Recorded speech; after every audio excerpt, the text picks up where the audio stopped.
Rebirth of my crown queen episode 20। Kanupriya ji ने अपनी सास से बात पता करने की कोशिश की, लेकिन उन्होंने तो कुछ भी बताने से मना कर दिया था। लेकिन उनको इतना तो समझ आ गया था कि कोई तो वजह थी जो दादी सा को भी पता थी। वो इस बात को लेकर उलझन में थी। शिवराज जी अपना काम निपटाकर जैसे ही कमरे में आए, कनुप्रिया जी पर नजर पड़ी और उनको देखते ही उन्होंने पूछा, क्या हुआ, आप क्यों परेशान हो रही है आप? रुद्र ने कुछ कहा। ये सुनते ही वो बोली, वो हमसे तो कुछ नहीं कहते, लेकिन हमें समझ नहीं आ रहा आपसे क्यों नाराज है इतना। ऐसी क्या बात हो गई है कि इतने सालों से उनकी नाराजगी खत्म नहीं हो रही? हमसे तो 10 दिन के अंदर उनकी सारी नाराजगी दूर हो गई थी। शिवराज जी ने जब ये सुना, उनके चेहरे पर एकदम ही गंभीरता आ गई। कनुप्रिया जी उनकी ओर देखकर बोली, आप बताएंगे क्या बात है? हमें नहीं समझ आ रहा, कब से हम आपसे इसी बारे में पूछते हैं लेकिन आप हमें कुछ कहते ही नहीं। माँ सा से भी बात की, वो भी कुछ बताने को तैयार नहीं है। हम जानते हैं रुद्र को हमने बड़ा किया है, उन्हें हमारा बच्चा ऐसा नहीं है कि वो किसी से बेवजह नाराज हो जाए। हाँ, गुस्से वाले हैं पर बेवजह किसी पर गुस्सा नहीं करते, कोई तो वजह होगी ना। कनुप्रिया जी की बातें सुनकर शिवराज जी ने एकदम ही गंभीरता से कहा, जो भी बात है आपके जानने लायक नहीं है, हम इस बारे में बात नहीं करना चाहते। इतना कहकर वो आगे बढ़ने लगे, तभी कनुप्रिया जी ने कहा, लेकिन हमें आपसे बात करनी है। क्या है रुद्र के मन में, आप जानते हैं, बताइए हमें, वो क्यों नाराज हुआ आपसे? कनुप्रिया जी की बातों का जवाब वो नहीं देना चाहते थे, इसीलिए उन्होंने बात को टालते हुए कहा, इस बारे में हम बात नहीं करना चाहते और आप प्लीज इन बातों के बारे में मत सोचिए। रुद्र आपके साथ खुश है, वहीं रहने दीजिए। जो जैसा चल रहा है उसको वैसे ही रहने दीजिए, हमें फर्क नहीं पड़ता, अगर कुछ ठीक होना होगा तो हो जाएगा। इतना कहकर वो बिस्तर की तरह बढ़ गए, जबकि उनका ये अंदाज एकदम अलग था जो कनुप्रिया जी को खुद भी हैरानी में डाल गया था। वो हैरान होकर पति की तरफ देख रही थी, लेकिन शिवराज जी को जैसे फर्क ही नहीं पड़ा और ये बात कनुप्रिया जी को बहुत ज्यादा अजीब लग रही थी। वो अपने आप में ही बोली, इनके रिएक्शन से ऐसा लगता है जैसे कोई बात तो है जो सच में बहुत बड़ी बात है। ऐसा क्या हुआ था जो ये बताना नहीं चाहते हैं? रुद्र ने भी कभी नहीं बताया, माँ सा भी नहीं बताना चाहती है। कोई तो बड़ी बात थी जो हम नहीं जानते हैं। कनुप्रिया जी ये सोच सोचकर हैरान परेशान हो रही थी। अपना मन अंबिका के सामने खोलकर रुद्रवीर अब एकदम शांत हो चुका था और अंबिका लगातार उसे देख रही थी। उसके चेहरे पर कोई भाव नहीं थे, लेकिन उसकी तकलीफ को समझ पाना उसके लिए मुश्किल नहीं था। उसे अब समझ आ रहा था, जब उसने उसे बहुत पहले देखा था तब वो इतना शांत क्यों नजर आया था। रुद्रवीर की तरफ देखते हुए उसने आहिस्ता से कहा, हमें माफ कर दीजिए, हमें नहीं पता था ये सारी बातें हैं। आपको तकलीफ होगी, बस हम जानना चाहते थे इसलिए। रुद्रवीर ने उसकी ओर देखकर कुछ नहीं कहा, वो बस खामोशी से अपनी जगह पर लेट गया। अंबिका हल्के हाथों से उसके बालों को सहलाने लगी, उसकी आंखें बहुत देर तक खुली रही थी, वो न जाने क्या देख रहा था। अंबिका प्यार से उसके बालों को सहला रही थी। अंबिका रुद्रवीर की तरफ देख रही थी, जो सोच चुका था उसकी कही सारी बातें सुनकर अब भी वो इन्हीं सोचों के बीच गुम थी। रुद्रवीर को उसने बहुत ही मुश्किल से नॉर्मल करके सुला दिया था। वो उसकी ओर देखते हुए अब गहरी सांस लेकर बोली, बाबा सा ऐसा कैसे कर सकते हैं? क्या उनकी वजह से उनकी माँ की मौत हुई? क्या ये बात सब जानते हैं? हमें पता नहीं क्यों ऐसा लगता है कोई तो बात है, अगर वैसा होता तो आज मासा। लेकिन अगले ही पल वो चुप हो गई और उसने रुद्रवीर की ओर देखा और वो उदास होकर बोली, पर जो भी है उनके मन में तो यही बात है ना, और शायद यही बात है कि वो बाबा सा से ढंग से बात भी नहीं कर पाते हैं। उसे रुद्रवीर के लिए बहुत ही बुरा महसूस हो रहा था। वो हल्के हाथों से उसके सर पर हाथ फेरने लगी और उसकी तरफ ही देखने लगी, लेकिन तभी उसने देखा रुद्रवीर के फोन पर कोई नोटिफिकेशन आई थी। उसने जैसे ही उसका फोन उठाया, निहारिका का मैसेज था, जो देखते ही उसने एक बार फिर उसका फोन वापस रख दिया, क्योंकि वो निहारिका से कोई बात नहीं करना चाहती थी। जिस तरह उसने उसके साथ बिहेव किया था, उसके बाद अब अंबिका उसके बारे में सोचना भी नहीं चाहती थी। अंबिका ने फोन रखकर अपने आप में ही कहा, उनको भी समझ पाना बहुत बड़ा मुश्किल काम है। निहारिका अपने कमरे में बैठी हुई अपना फोन देख रही थी। उसको रुद्रवीर के मैसेज आने का इंतजार था, लेकिन कोई रिप्लाई नहीं आ रहा था, जो देखकर उसने अपना फोन साइड में रखा और उदास होकर अपने आप में बोली, पता नहीं रुद्र कहाँ बिजी है। वो यही सोच रही थी, तभी सम्राट कमरे में आया और सम्राट को देखते ही वो हमेशा की तरह चिढ़ सी गई थी। सम्राट ने एक नजर उस पर डाली और वो दूसरी तरफ आकर लेट गया। निहारिका उसके लेटते ही बुरी तरह से चिढ़कर बोली, उठो यहाँ से, मैं तुम्हारे साथ बेड शेयर नहीं कर सकती। सम्राट जो बेड पर लेटा था, उसने पलटकर उसकी ओर देखकर कहा, यह आपका प्रॉब्लम है, हमारा नहीं। ये सुनते ही निहारिका ने गुस्से से उसे घूरा और तकिया उठाकर जैसे ही सोफे की तरफ जाने लगे तभी सम्राट ने उसका हाथ पकड़कर उसे लगभग खींचते हुए अपनी तरफ किया। निहारिका के हाथ से तकिया एकदम ही छूट गया। उसके खींचने की वजह वो उसके पास आ गई। वो हैरान होकर उसकी तरफ देख रही थी। सम्राट ने उसकी आंखों में देखते हुए कहा, क्या आपको समझ नहीं आता है या बहुत बेवकूफ है आप? अगर हम यहाँ सोए हैं मतलब सिंपल सी बात है, हम बेड शेयर कर रहे हैं। उसकी बातें सुनकर निहारिका गुस्से से बौखलाने लगी थी। उसने अपने आप को कंट्रोल करने की कोशिश करते हुए कहा, सम्राट तुम इस तरह मुझे हाथ मत लगाया करो, मुझे बिल्कुल भी पसंद नहीं आता है, पर लगता तुम्हें समझ नहीं आता। सम्राट जो अभी भी उसे थामे हुए था उसने एक बार फिर उसी तरह से उसकी आंखों में देखते हुए कहा, नहीं आता हमें समझा। पति है हम आपके, हक है हमारा आप पर, तो आपको पसंद नहीं आता और वो आपका दोस्त, जब चाहे आप उनके साथ वक्त बिताना चाहती है, क्या है ये सब? हमें भी पसंद नहीं आता ये। निहारिका उसकी बातों को सुनकर बुरी तरह से चिढ़ती जा रही थी। उसने गुस्से से कहा, तुम पागल हो गए हो, तुम्हारे दिमाग का इलाज कहाँ करवाऊं मैं? इस तरह क्यों रिएक्ट कर रहे हो जैसे तुम्हें बहुत फर्क पड़ता है, जैसे तुम सच में मेरे हस्बैंड हो। हम सच में आपके हस्बैंड हैं। सम्राट में एकदम गंभीरता से उसकी आंखों में देखते हुए कहा और निहारिका जो अब तक उसे गुस्से से घूर रही थी उसके नजरें दो पल को उस पर ठहर गई। उसने अजीब तरह से उसे देखा। इस वक्त वो कुछ अलग से ही अंदाज में उसे देख रहा था। निहारिका ने एकदम इधर उधर देखते हुए कहा, छोड़ो मुझे। सम्राट ने आहिस्ता से उसके हाथ से अपनी पकड़ ढीली की और जैसे ही उसने अपनी पकड़ ढीली की निहारिका उठकर बैठ गई और गुस्से से उसने कहा, तुम ना एक बहुत ही बड़े पागल आदमी हो जिसका दिमाग खराब हो चुका है। कल तक तुमने खुद कहा था तुम मुझसे शादी बदले के लिए कर रहे हो और अब तुम्हें पता नहीं पागलपंती के कौन से दौरे पड़ रहे हैं। निहारिका इतना कहकर तकिया उठाकर वहां से चली गई। उसने सोफे पर तकिया लगा और गुस्से से लेट गई।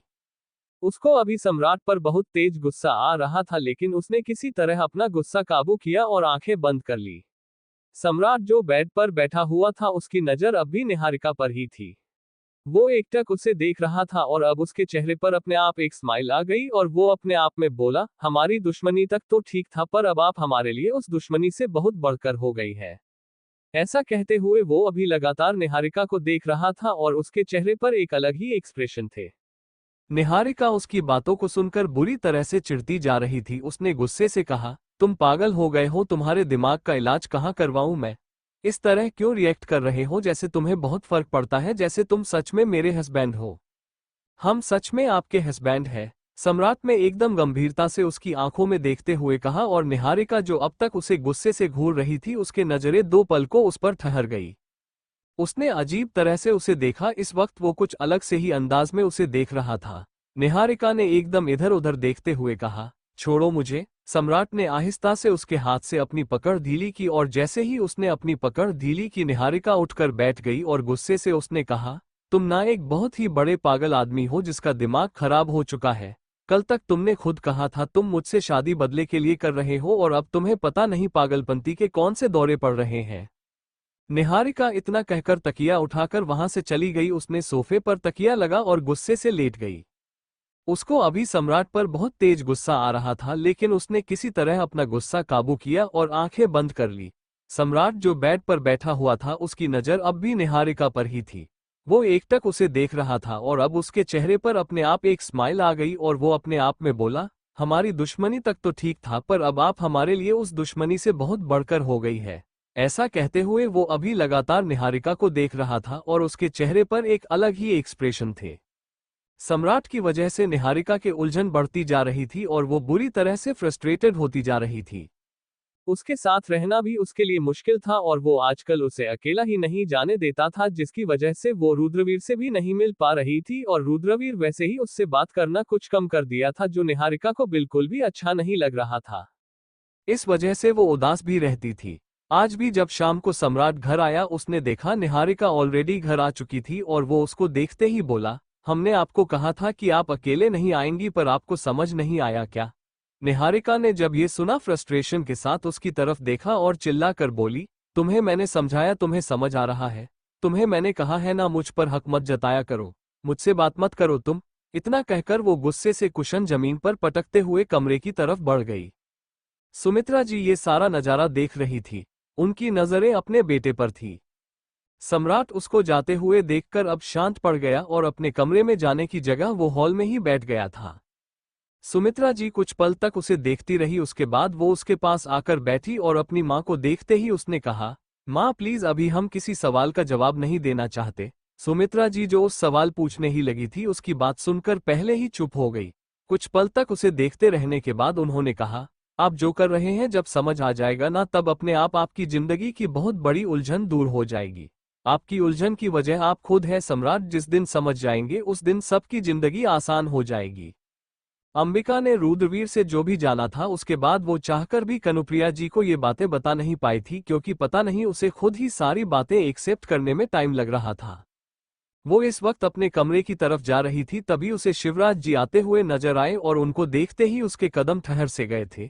शिवराज जी ने एक हल्की सी मुस्कान के साथ उसकी तरफ देखा और वो आगे बढ़ गए, लेकिन अंबिका के जहन में रुद्रवीर की कही वही सारी बातें घूम रही थी और वो कंफ्यूजन के साथ अपने आप में बोली, पता नहीं क्यों हमें ऐसा क्यों लगता है, कोई तो बात है जो नहीं पता हुकुम सा को। बाबा सा ऐसे होते तो अब माँ सा के साथ उनकी जिंदगी इतनी आसानी से तो नहीं कट रही होती ना। अंबिका यही सब सोचते हुए अपने कमरे में आ गई और अब उसने एक गहरी सांस ली। इन सारी बातों की वजह से काफी ज्यादा वो उलझन में आ गई थी। उसने अपना फोन निकाला और अपनी भाभी सुमेधा को कॉल लगा दी। सुमेधा से कुछ देर तक बात करने के बाद अंबिका ने फोन रखा और सुमेधा की ये खुशियों से भरी आवाज सुनकर उसे राहत मिली थी। सुमेधा की जिंदगी के बारे में वो ज्यादा नहीं जानती थी, पर उसने जब से देखा था तब से उसे उदास देखी आई थी और अब वो जब खुश थी तो अंबिका को भी अच्छा लग रहा था। उसने मुस्कुरा कर अपना फोन बेड पर रखा और अलमारी के पास आकर अपने आप में बोली, हुकुम सा के कपड़े निकाल कर रख देते, आते ही फिर परेशान रहेंगे। ऐसा कहकर वो अलमारी खोलने लगी, तभी उसकी नजर अलमारी में रखी रुद्रवीर के कपड़ों के नीचे एक तस्वीर पर गई। उसने ये तस्वीर देखी, वो कुछ पल तक वो तस्वीर देखती रही।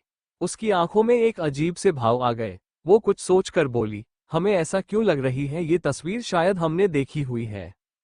अंबिका ने वो तस्वीर रखकर अपने आप में कहा, अच्छा हाँ, ये तो माँ की तस्वीर जो उस दिन उस कमरे में थी।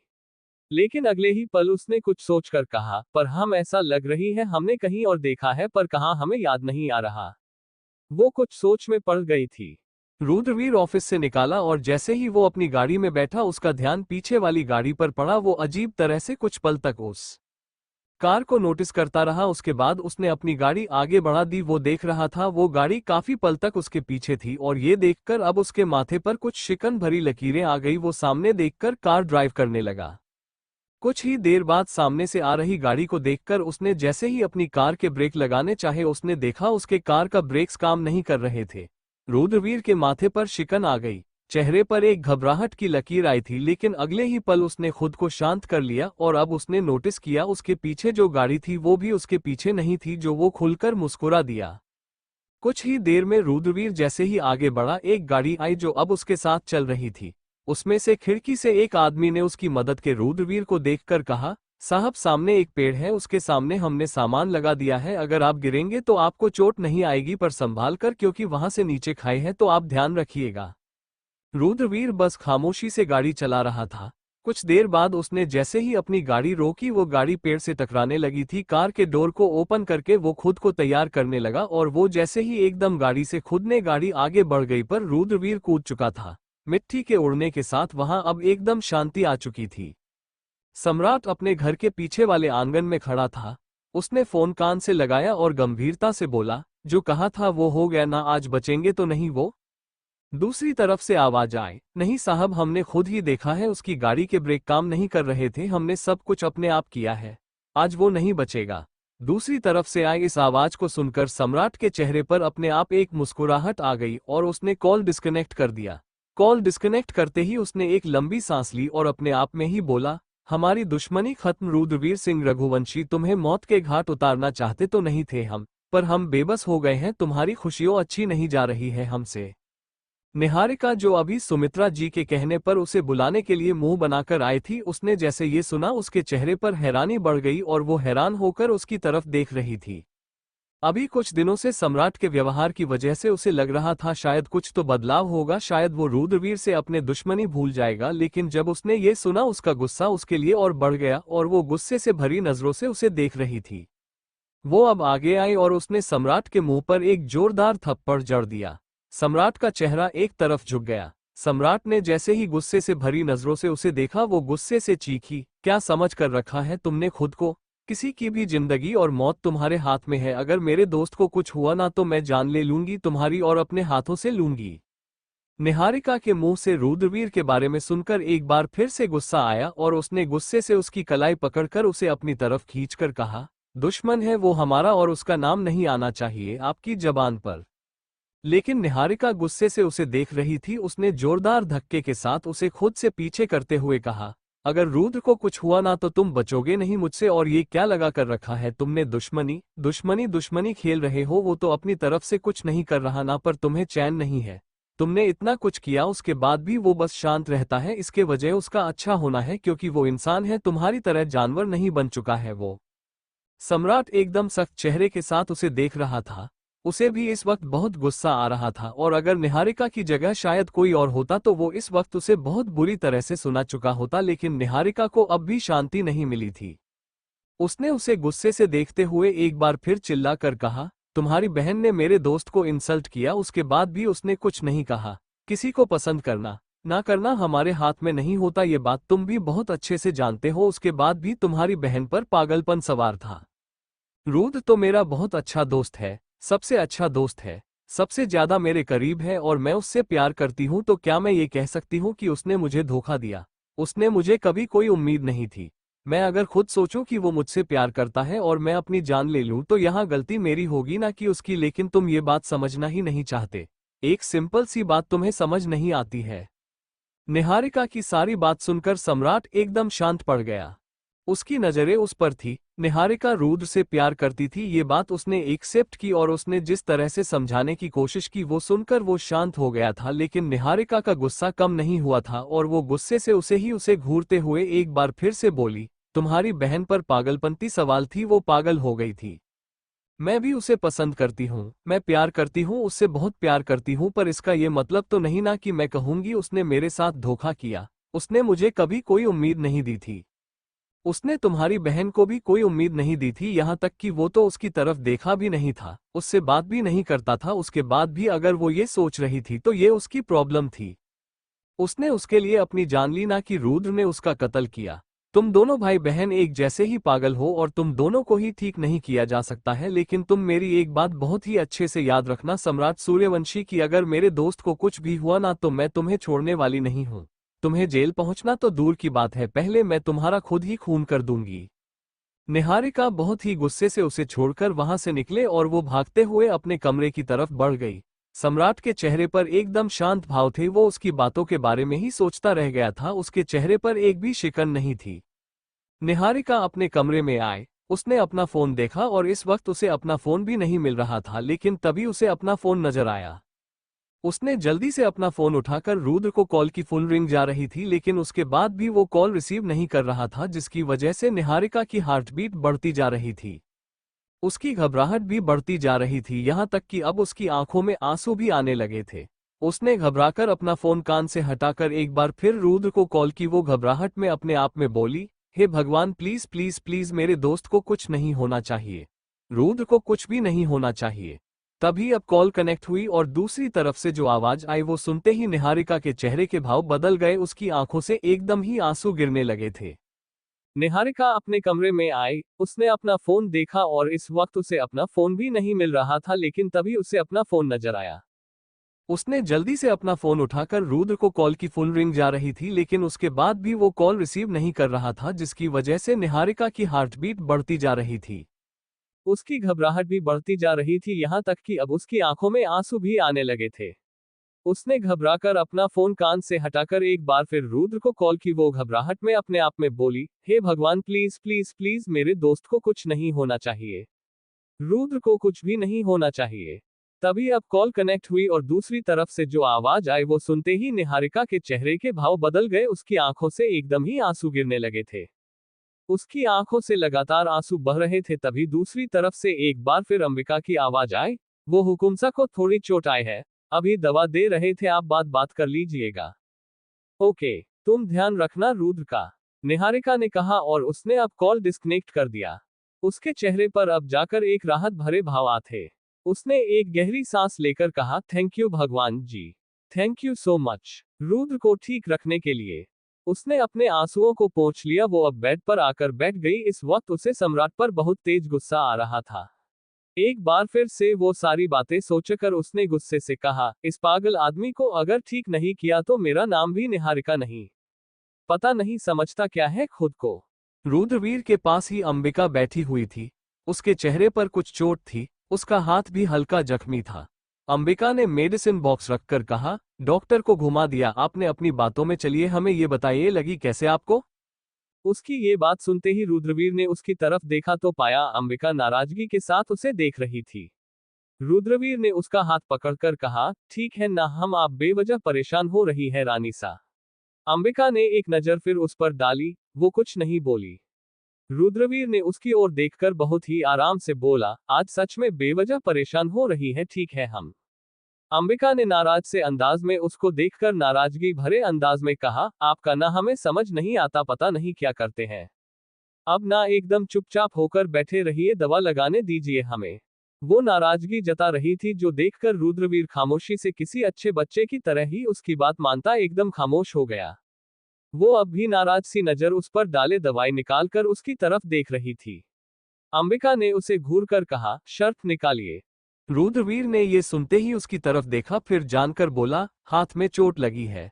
अंबिका ने आंखें छोटी छोटी करके उसकी तरफ देखा, फिर उसके करीब होकर उसके शर्ट के बटन खोलने लगी।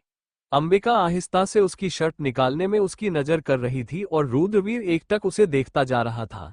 इस वक्त उसकी आंखों में अपने लिए इतनी परवाह देखकर उसके होठों पर एक छोटी सी मुस्कान आ गई। अंबिका ने रुद्रवीर के गर्दन के पास ऑइंटमेंट लगाते हुए उसका हाथ देखा और अब उसके हाथ पर वो दवा लगा रही थी। वो एकटक उसे ही देखता जा रहा था। अंबिका ने अब अपना हाथ आहिस्ता से उसके सीने पर रखा और उसकी दूसरी बाजू पर दवा लगाने लगी। अब एकदम ही उसे रुद्रवीर की धड़कनें महसूस हुई जो बहुत तेजी से चल रही थी। अंबिका वे हड़बड़ाकर अपना हाथ पीछे किया तो उन दोनों की नजरें मिली और नजरें मिलते ही वो बोला, आपके करीब होने का असर है और आप ही असहज हो रही है रानी सा। अंबिका ने अपनी नजरें झुकाकर आहिस्ता से जवाब दिया, ऐसा नहीं है हुकुम सा, आप अब चुप रहिए, दवा लगाने दीजिए। ऐसा कहकर वो अब उसके सीने पर लगी खरोंचों को देखकर उसे दवाई लगाते हुए बोली, बहुत चोट आई है, आप बिल्कुल भी ख्याल नहीं रखते। ठीक है हम। रुद्रवीर ने उसके बालों को कान के पीछे करते हुए कहा और उसके गाल पर अपने होठों को रख दिया। अंबिका ने उसकी तरफ देखा, वो मुस्कुराते हुए बोला, आपके हुकुम सा एकदम ठीक है रानी सा। अंबिका मुस्कुराई, एकदम ही अब उसे कुछ याद आया और उसने कहा, जब डॉक्टर आपको चेक कर रहे थे तब निहारिका का कॉल आया था, हमने कहा था आप बाद में बात करेंगे, आप बात कर लीजिएगा। निहारिका के कॉल की खबर सुनते ही कहीं ना कहीं रुद्रवीर को समझ आ गया उसने क्यों उसे कॉल की होगी।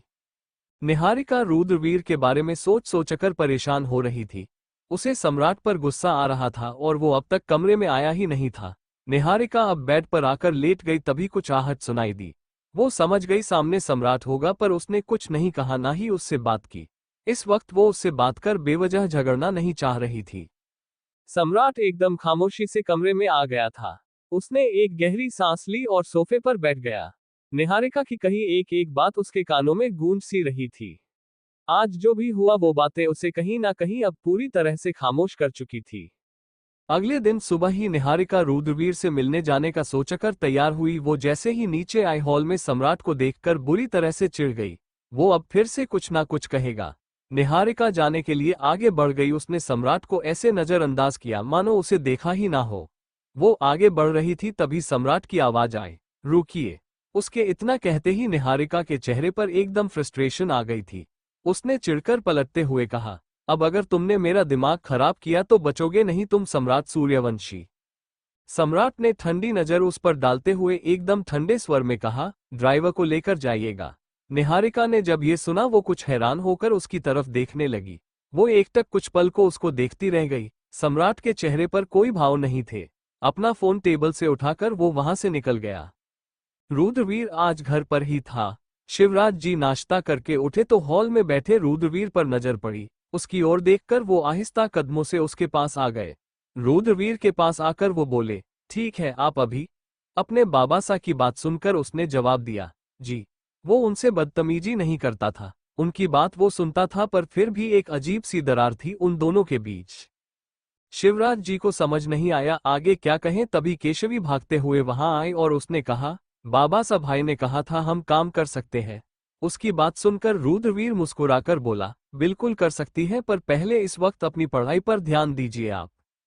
जी भाई, हम बहुत अच्छे से पढ़ाई कर रहे हैं। केशवी की बातों पर वो मुस्कुरा दिया। शिवराज जी को इसी बात की तसल्ली थी, वो ज्यादा कुछ नहीं बोले और अब वहां से निकल गए। निहारिका आ रही थी, सामने से जा रहे शिवराज जी ने एक अजीब सी नजर उस पर डाली और वो आगे बढ़ गए। निहारिका कुछ कहती उससे पहले वो जा चुके थे। उसने अब अपने आप में ही कहा, अंकल को क्या हुआ? लेकिन अगले ही पल ये सारे ख्याल झटकते हुए वो रुद्रवीर से मिलने के लिए अंदर चली गई। सम्राट इस वक्त एक कमरे में था। ये पूरा कमरा एकदम व्यवस्थित था। बेड से लेकर हर एक चीज एकदम साफ सुथरी नजर आ रही थी। तभी उसकी नजर दीवार पर लगी उस तस्वीर पर ठहर गई जो उसकी बहन की थी। हमेशा सख्त रहने वाला, गुस्सा करने वाला और अपने आप को मजबूत दिखाने वाला सम्राट एकदम नर्म नजर आ रहा था। उसकी आंखों में आंसू भरने लगे थे। दीवार के पास आकर उसने अपनी बहन की फोटो को छूकर कहा, क्यों किया आपने ऐसा? और किसी को फर्क नहीं पड़ता, पर आपके भैया को तो पड़ता था। क्यों नहीं सोचा आपने एक बार भी हमारे बारे में? उसकी आंखों से आंसू बहकर उसके गालों तक आ गए। इस वक्त वो एकदम बेबस और एकदम लाचार नजर आ रहा था। कुछ कदमों की आहट सुनाई देते ही सम्राट ने अपने आंसुओं को पोंछ लिया। वो एकदम सख्त और कठोर नजर आ रहा था। वो जैसे ही पलटा, सामने अपनी मां को देखकर ठहर सा गया और सुमित्रा जी बेटे की हालत समझ पा रही थी। सम्राट इस वक्त एक कमरे में था। ये पूरा कमरा एकदम व्यवस्थित था। बेड से लेकर हर एक चीज एकदम साफ सुथरी नजर आ रही थी। तभी उसकी नजर दीवार पर लगी उस तस्वीर पर ठहर गई जो उसकी बहन की थी। हमेशा सख्त रहने वाला, गुस्सा करने वाला और अपने आप को मजबूत दिखाने वाला सम्राट एकदम नर्म नजर आ रहा था। उसकी आंखों में आंसू भरने लगे थे। दीवार के पास आकर उसने अपनी बहन की फोटो को छूकर कहा, क्यों किया आपने ऐसा? और किसी को फर्क नहीं पड़ता, पर आपके भैया को तो पड़ता था। क्यों नहीं सोचा आपने एक बार भी हमारे बारे में? उसकी आंखों से आंसू बहकर उसके गालों तक आ गए। इस वक्त वो एकदम बेबस और एकदम लाचार नजर आ रहा था। कुछ कदमों की आहट सुनाई देते ही सम्राट ने अपने आंसुओं को पोंछ लिया। वो एकदम सख्त और कठोर नजर आ रहा था। वो जैसे ही पलटा, सामने अपनी मां को देखकर ठहर सा गया और सुमित्रा जी बेटे की हालत समझ पा रही थी। सुमित्रा जी ने उसकी तरफ देखकर कहा, आप भी जानते हैं आप गलत हैं सम्राट। अपनी मां की ये बात सुनते ही सम्राट के जहन में एक बार फिर से निहारिका की कही बातें याद आने लगी, पर उसने अपने चेहरे पर बिल्कुल भी जाहिर नहीं होने दिया। उसकी मां ने उसके कंधे पर हाथ रखकर उसे समझाने वाले अंदाज में कहा, आप देख रहे हैं सम्राट बेवजह सब उलझ रहा है। मत करिए ये सब। हम आपको कब से कह रहे हैं, पर आपको समझ नहीं आ रहा है। वो कुछ नहीं बोला। सुमित्रा जी अब कमरे से बाहर निकल गई। सम्राट अपनी मां को जाते हुए देखता रह गया। उसने एक नजर फिर अपनी बहन की तस्वीर पर डाली और अब वो बाहर निकल गया। कमरे का दरवाजा बंद कर वो वहां से अपने कमरे की तरफ बढ़ गया। निहारिका रुद्रवीर से मिलने आई थी। उसको सही सलामत देखकर उसने अब जाकर राहत भरी सांस ली। वो उसके कमरे में ही थी। रुद्रवीर ने उसकी ओर देखकर कहा, परेशान होने की जरूरत नहीं थी तुम्हें। उसकी ये बात सुनकर उसकी आंखें भर आईं और उसने कहा, I am sorry Rudra, I am sorry.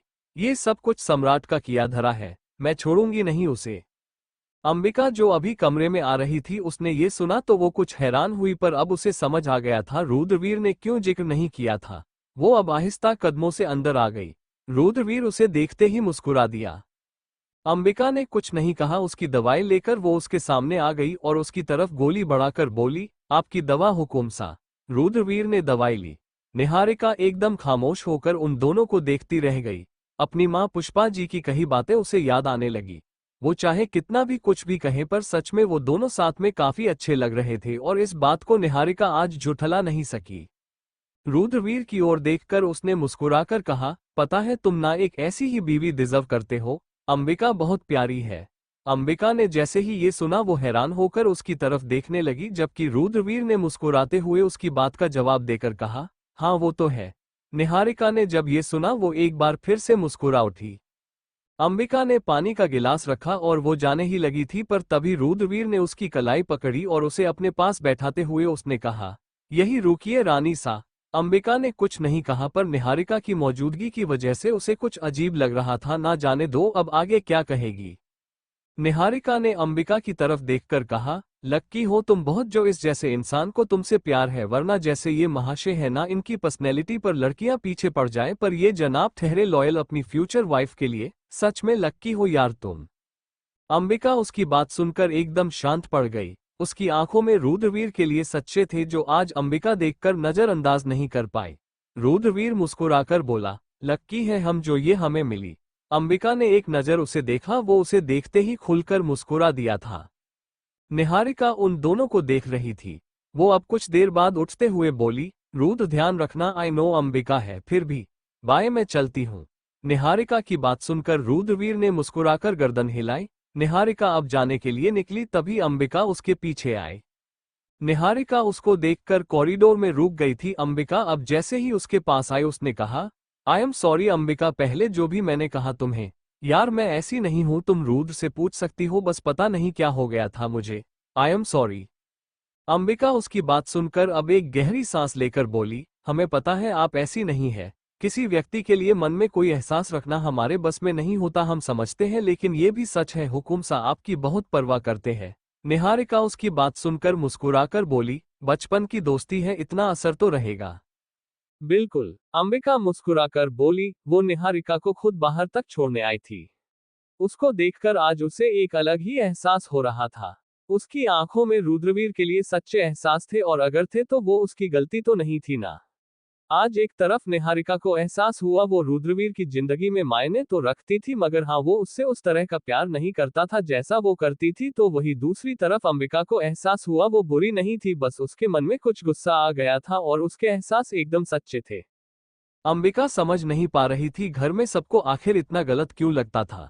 हाँ निहारिका कुछ ऐसे ही थी शायद इसीलिए, पर आज जिस तरह से उसने उसे देखा था, उसने जिस तरह से बात की, उसके बाद अंबिका को यकीन सा हो गया कि वो गलत तो नहीं थी।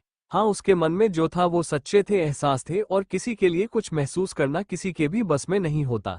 यही सोचकर अब निहारिका के प्रति उसके मन में कुछ बुरा नहीं था। वो अपने कमरे में आए तो रुद्रवीर बैठा हुआ नजर आया। रुद्रवीर को देखते ही उसने उसके पास आकर कहा, आपने हमें बताया क्यों नहीं, ये सब निहारिका के पति सम्राट ने करवाया है। रुद्रवीर हल्की मुस्कुराहट के साथ बोला, क्यों आप क्या करती। अंबिका ये सुनते ही इधर उधर देखने लगी और उसने कहा, नहीं हम कुछ करते नहीं, पर आपको हमसे झूठ तो नहीं बोलना चाहिए था ना। आपने कहा बस ऐसे ही छोटा सा एक्सीडेंट था, जबकि जानबूझकर करवाया गया था, कुछ भी हो सकता था, और अगर आपको कुछ हो जाता तो। ऐसा कहते हुए वो परेशान नजर आ रही थी, जो रुद्रवीर साफ देख पा रहा था। उसने उसकी ओर देखकर उसका हाथ पकड़ा और बहुत ही आराम से कहा, कुछ नहीं होता हमें। दुश्मन पर इतनी नजर रहती है कि खुद को, अपने परिवार को बचा सके, परेशान मत होइए। अंबिका उसकी बात सुनकर एक राहत भरी सांस लेकर बोली, सच में ये बहुत जरूरी भी था, अगर आपको कुछ हो जाता तो। उनको इस तरह से दुश्मनी नहीं दिखानी चाहिए। पता नहीं वो समझ क्यों नहीं रहे हैं, इससे निहारिका भी बहुत परेशान होंगी, तभी उन्होंने कल फोन किया था। हमें उनके लिए बहुत बुरा लग रहा है, और वो सच में बहुत अच्छी है, पर उनकी जिंदगी में सम्राट का आना शायद सही नहीं है। रुद्रवीर ने एक गहरी सांस लेकर कहा, यही बात हमें परेशान करती है। निहारिका हमारी बहुत अच्छी दोस्त है, हम हमेशा उनका अच्छा चाहते हैं, पर हमारी वजह से उनकी जिंदगी में एक बहुत ही गलत इंसान आ चुका है। अंबिका को भी अब बुरा लग रहा था। उसने रुद्रवीर की ओर देखकर आहिस्ता से कहा, कोई बात नहीं, आप परेशान मत होइए। ईश्वर सब अच्छा करेगा, अच्छे लोगों के साथ अच्छा ही होता है। अंबिका उसके पास खिसक कर बैठी तो वो मुस्कुरा कर उसकी गोद में सर रखकर बोला, वैसे ही अगर इतनी चोट के बाद आपका इतना वक्त मिलेगा तो वो करवाते रहना चाहिए हमें। ये सुनते ही अंबिका ने उसे घूर कर देखते हुए कहा, बहुत ज्यादा बोलने लगे आप, और कुछ भी बोलने लगे हैं। ऐसा बिल्कुल भी नहीं है, अपना ध्यान रखिए समझे। निहारिका घर आ रही थी। पूरे रास्ते भर उसके दिमाग में बहुत सारी बातें चल रही थी। रुद्रवीर उसका बचपन का दोस्त था, वो उससे प्यार करती थी। हाँ उसने कभी दिखाया नहीं, उसने कभी जताया नहीं, पर वो जानती थी शायद कभी तो उसे पता चलेगा, पर उसको कभी नजर ही नहीं आया, और उसकी वजह शायद यही था कि उसके दिल में उसके लिए ये एहसास नहीं थे। वो उसे पसंद करती थी, उसी तरह वो उसके लिए कोई एहसास नहीं रखता था, तो इसमें वो भी गलत नहीं था। वो अंबिका के लिए ये महसूस करता था। आज निहारिका ने दोनों को साथ देखा, तब उसने देखा रुद्रवीर अंबिका के लिए जो था, जिस तरह उसका व्यवहार उसके साथ था, वो जिस तरह बात कर रहा था, ये दिखा था रखा कि हाँ उसे उससे मोहब्बत थी। दोनों साथ में जच रहे थे, और शायद ईश्वर ने इसीलिए उन दोनों को साथ किया था। यही सब सोचते हुए उसे पुरानी बातें याद आने लगी। उसने अंबिका के साथ जिस तरह का बर्ताव किया था वो अब उसे उदास कर रहा था। वो अपने आप में ही बोली, मैंने बिल्कुल ठीक नहीं किया। अंबिका की कोई गलती भी नहीं थी। रूद की जिंदगी में मैं उसकी दोस्त बनकर रही तो इसमें उसकी कोई गलती नहीं थी। मैं ऐसा कैसे कर सकती हूँ? मुझे उसके साथ ऐसे बुरा बर्ताव नहीं करना चाहिए था। वो बहुत प्यारी है। अभी भी मैंने सॉरी कहा और वो इतनी जल्दी मान गई। सच कहती है माँ बहुत प्यारी है। और फिर निहारिका अपने घर चली गई। आज उसका मन नहीं कर रहा था सम्राट के घर जाने का। वो जैसे ही आई उसकी माँ पुष्पा जी से देखते ही खुश हो गई, पर उसे अकेला देखकर उन्होंने पूछा, दामाद जी नहीं आए? ये सुनते ही निहारिका को गुस्सा आने लगा, पर उसने अपने गुस्से को दबाया और फ्रस्ट्रेशन भरी आवाज में बोली, क्या मैं आ गई ये नहीं काफी है? उसकी बात सुनकर उसकी माँ शांत हो गई। निहारिका चुपचाप जाकर सोफे पर बैठ गई। उसको पुष्पा जी कुछ देर तक देखी है और उसके बाद में उसके पास आकर बैठी। पुष्पा जी ने प्यार से उसके कंधे पर हाथ रखकर पूछा, उदास लग रही है, बता क्या हुआ?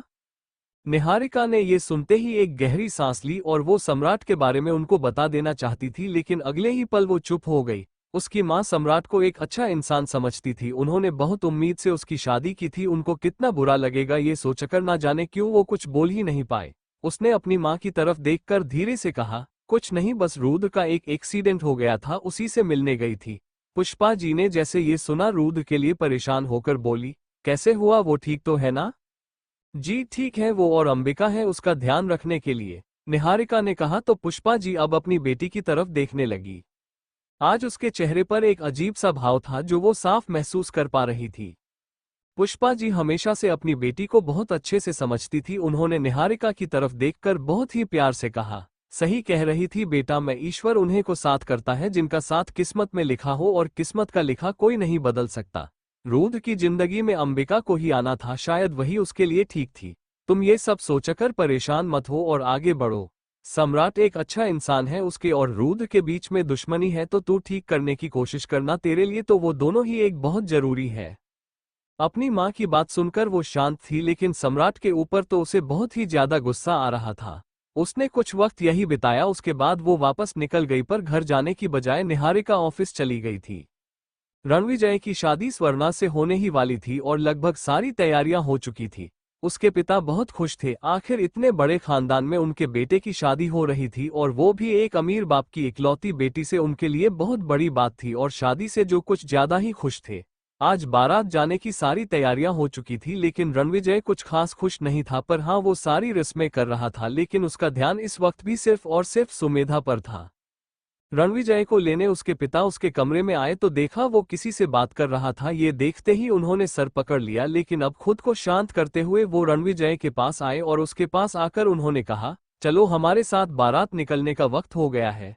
अपने पिता की बात सुनकर उसने फोन रखा और एक नज़र उनको देखा। उसके चेहरे पर नाराजगी या गुस्सा जो भी था वो साफ नजर आ रहा था। उसके पिता कुछ वक्त तक उसे देखते रहे और उसके बाद उन्होंने कहा, तुमसे ही बात कर रहे हैं हम, सुनाई नहीं आ रहा है क्या तुमको? रणविजय ने एक नज़र उनको देखा, उसके बाद वो चिढ़ता हुआ उनके साथ निकल गया। जैसे वो बाहर आए बैंड बाजा बजाने लगा था और क्यों वो बगी पर बैठने लगा था कि तभी एक गाड़ी रुकी जिसमें से काफी सारे लोग निकले और वो एकदम चौंक गए कि अचानक हुआ क्या। सब हैरान थे, तभी एक रौबदार इंसान बाहर निकला।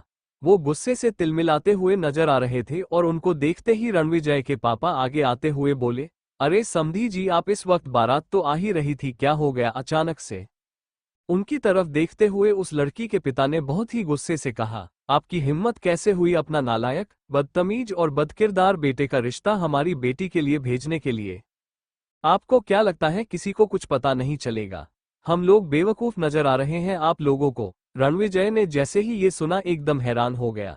उसने एकदम सामने आकर कहा, ये क्या बदतमीजी है, आप इस तरह कुछ भी नहीं कह सकते हैं मुझे।